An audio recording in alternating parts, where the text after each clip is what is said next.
آج ہم قرآن کریم کی ایک آپ کہہ لیں بہت بنیادی آیت پر بات کر رہے ہیں اور اس کی تفسیر میں جو نکات ملتے ہیں ان پر غور کریں گے۔ جی آیت ہے یا ایھا الناس اعبدوا ربکم الذی خلقکم والذین من قبلکم لعلکم تتقون۔ صحیح۔ مفہوم بنتا ہے اے لوگو اپنے اس رب کی عبادت کرو جس نے تمہیں اور تم سے پہلوں کو پیدا کیا تاکہ تم متقی بن جاؤ۔ تو یہ تو مطلب ایک بہت ہی وسیع دعوت لگ رہی ہے۔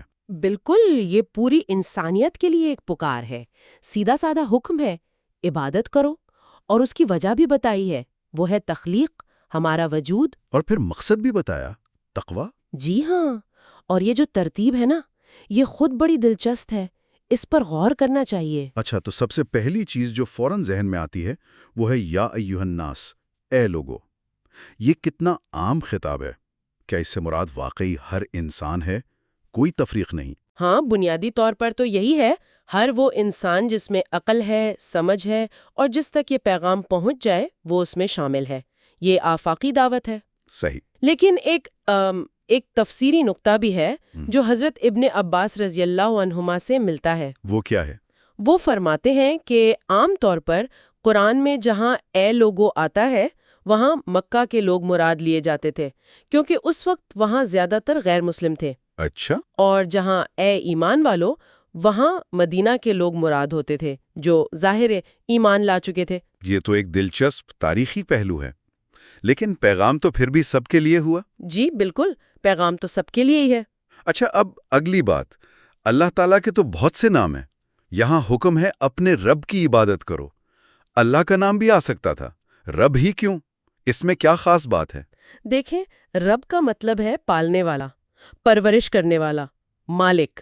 یہ لفظ نا ایک طرح کا قریبی تعلق اور سہارا، انحصار اس کا احساس دلاتا ہے۔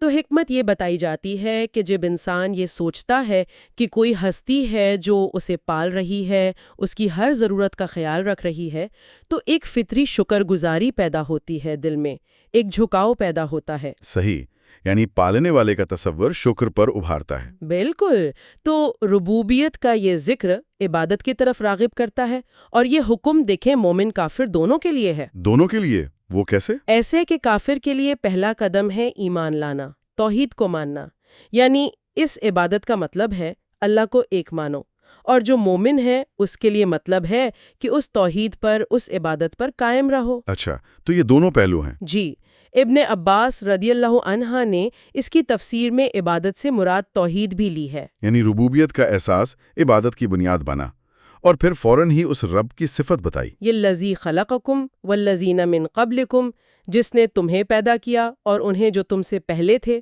یہ تخلیق کا ذکر عبادت کے حکم سے کیسے جڑتا ہے؟ یہ اصل میں رب کی تعریف بھی ہے اور عبادت کیوں واجب ہے اس کی سب سے بڑی دلیل بھی۔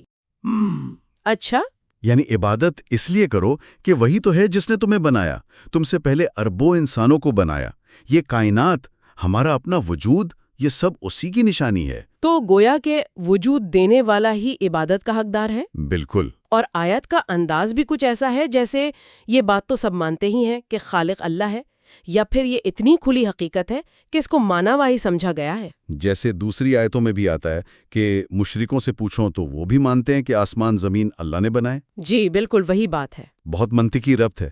اچھا، آیت کا آخر ہے لعلکم تتقون، تاکہ تم تقوی اختیار کرو۔ یہاں یہ لفظ ہے لعل، اس کا عام مطلب تو شاید ہوتا ہے، یہاں کیا مراد ہے؟ کیا تقوی ملنا یقینی نہیں؟ مفسرین نے لعل کے یہاں کئی مطلب بتائے ہیں۔ ایک تو یہ کہ عبادت کرو اس امید پر، اس توقع پر کہ اللہ کے عذاب سے بچ جاؤ گے، یعنی امید اور خوف کے ساتھ۔ جی۔ دوسرا مطلب یہ بھی ہے کہ عبادت کرو اس آرزو کے ساتھ کہ تم متقین یعنی اللہ سے ڈرنے والے پرہیزگار لوگوں میں شامل ہو جاؤ۔ اچھا۔ ایک اور بہت آپ کہیں لطیف نقطہ یہ بھی بیان کیا گیا ہے کہ تمہیں پیدا ہی اس حالت میں، اس صلاحیت کے ساتھ کیا گیا ہے کہ تم سے تقوی کی امید کی جا سکتی ہے، تم تقوی اختیار کر سکتے ہو۔ یعنی ہمارے اندر یہ صلاحیت رکھی گئی ہے۔ بالکل۔ لیکن ایک قول وہ بھی تو ہے مشہور CBOA کا کہ اللہ کے کلام میں لعلہ کبھی کبھی یقین کے معنی میں بھی آ جاتا ہے۔ جی یہ قول ہے اور مشہور بھی ہے، لیکن اس پر اعتراض بھی ہوا ہے۔ کیا اعتراض؟ اعتراض یہ ہے کہ اگر یہاں یقیناً والا مطلب لیں تو پھر لازم آئے گا کہ ہر عبادت کرنے والا یا ہر انسان لازماً متقی بن جائے، پر ایسا تو ہم دیکھتے نہیں ہیں۔ یہ بات تو صحیح ہے۔ تو اس کی وضاحت یہ کی گئی ہے کہ مطلب یہ نہیں کہ سب لازماً بنیں گے، بلکہ یہ کہ انسان کو فطرت ہی ایسی دی ہے، صلاحیت ایسی دی ہے کہ اس سے تقویٰ ہو سکتا ہے، یہ ممکن ہے۔ اچھا، یعنی امکان اور صلاحیت کی بات ہے۔ جی، گویا پرخوات عبادت کا ایک قدرتی نتیجہ اور مقصد ہے۔ بات واضح ہو گئی۔ اچھا، تفسیر کے حوالے سے آپ نے شروع میں ذکر کیا تھا، اس کے آخر میں 2 اہم اسباق کے بھی ذکر ہے، وہ کیا ہے؟ ہاں، وہ 2 بڑے اہم نکات ہیں۔ پہلا تو یہ کہ ہم جو بھی عبادت کرتے ہیں اس پر جو اجر ملتا ہے، جو ثواب ملتا ہے، وہ اللہ کا صرف فضل ہے، وہ ہماری عبادت کی قیمت یا مزدوری نہیں ہے۔ مزدوری نہیں ہے؟ کیوں؟ اس لیے کہ عبادت تو خود ان نعمتوں کا شکر ہے جو ہمیں پہلے ہی ملی ہوئی ہیں۔ یہ زندگی، یہ سانس، یہ صلاحیتیں، یہ سب نعمتیں ہیں، تو ہم تو پہلے ہی شکر گزار ہونے چاہیے۔ یعنی ہم تو پہلے ہی مقروض ہیں۔ بالکل، گویا شکر ادا کر رہے ہیں پہلے ملی ہوئی چیزوں کا۔ دوسرا نقطہ اللہ کی معرفت، یعنی اللہ کو پہچاننے کے بارے میں ہے۔ جی۔ وہ یہ کہ اللہ کی صفات کو پہچاننے کا راستہ ہے اس کی بنائی ہوئی چیزوں، اس کی تخلیقات، یعنی کائنات پر غور و فکر کرنا۔ یعنی تدبر فی الخلق۔ جی، لیکن اللہ کی ذات کی اصل حقیقت کیا ہے، اس کی کنہا کیا ہے، وہ انسانی کوشش سے، کسب سے معلوم نہیں ہو سکتی۔ وہ وہبی چیز ہے، یعنی اللہ کی طرف سے خاص عطا ہوتی ہے، ایک تحفہ۔ تو صفات کی معرفت کسبی غور و فکر سے، اور ذات کی معرفت وہیبی یعنی اللہ کی دین سے۔ بالکل صحیح۔ تو خلاصہ یہ ہوا کہ یہ چھوٹی سی آیت پوری انسانیت کو بلا رہی ہے اپنے بنانے والے، پالنے والے کی طرف۔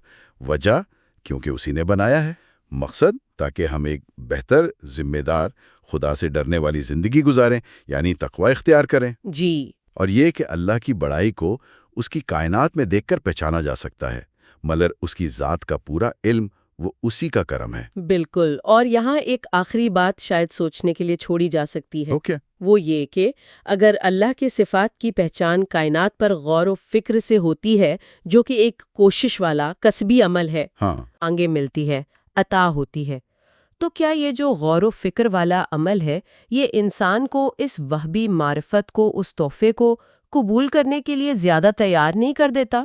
اچھا، یعنی غور و فکر کرنا دل کو اس قابل بنا دیتا ہے کہ وہ اس خاص تحفے کو وصول کر سکے؟ شاید ایسا ہو، مطلب یہ اس معرفت کو کما تو نہیں سکتا، لیکن شاید اس کے استقبال کے لیے خود کو تیار کر لیتا ہے۔ یہ ایک سوال ہے غور کرنے